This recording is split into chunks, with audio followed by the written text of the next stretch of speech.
रूप का घमंड। एक बहुत ही घना और विशाल जंगल था। उस जंगल में कई तरह के पशु पक्षी रहा करते थे। उस जंगल की खास बात यह थी कि उसमें तरह तरह के खूबसूरत पत्थर भी पाए जाते थे। कई मूर्तिकार उस जंगल में आते थे और अपनी जरूरत के हिसाब से पत्थर ले जाते और उन्हें सुंदर सी मूर्ति का रूप देते तथा बाजार में बेचकर अपनी आजीविका चलाते थे। कई ऐसे मूर्तिकारों के लिए वह जंगल स्वर्ग के समान था।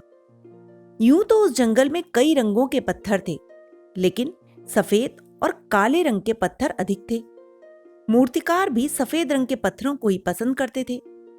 काला पत्थर कभी कभार ही कोई मूर्तिकार ले जाता था। मूर्तिकारों की पहली पसंद होने के कारण सफेद पत्थरों में घमंड की भावना आ गई थी। काले पत्थरों को वे बदसूरत और बेकार समझते थे, इसलिए वे अक्सर उनका अपमान करते और तिरस्कृत नजरों से देखते थे। किंतु काले पत्थर उनकी किसी भी बात का बुरा नहीं मानते थे।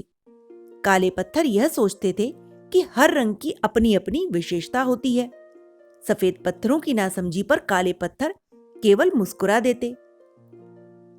जब भी कोई मूर्तिकार जंगल में आता था, तब सफेद पत्थर इठला जाते और काले पत्थरों को चिढ़ाने लगते थे। लेकिन हर दिन एक समान नहीं होता। एक दिन कई मूर्तिकार जंगल में आए।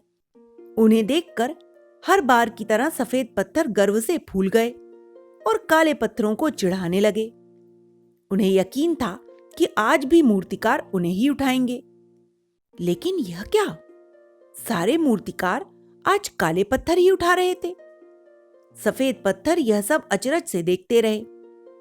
एक के बाद एक कई मूर्तिकार आए और काले पत्थरों को उठाकर ले गए। सफेद पत्थरों को किसी ने छुआ तक नहीं।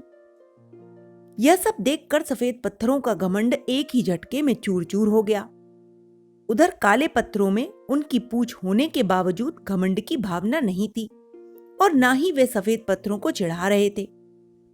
काले पत्थरों की मौनता और सादगी से सफेद पत्थरों को एहसास हो गया कि हर चीज का अपना अपना महत्व होता है। सफेद पत्थर खूबसूरत जरूर होते हैं, किंतु इसका मतलब यह नहीं कि हमेशा उन्हीं की जरूरत पड़े। सफेद पत्थर सख्त भाव से काले पत्थरों को देख रहे थे।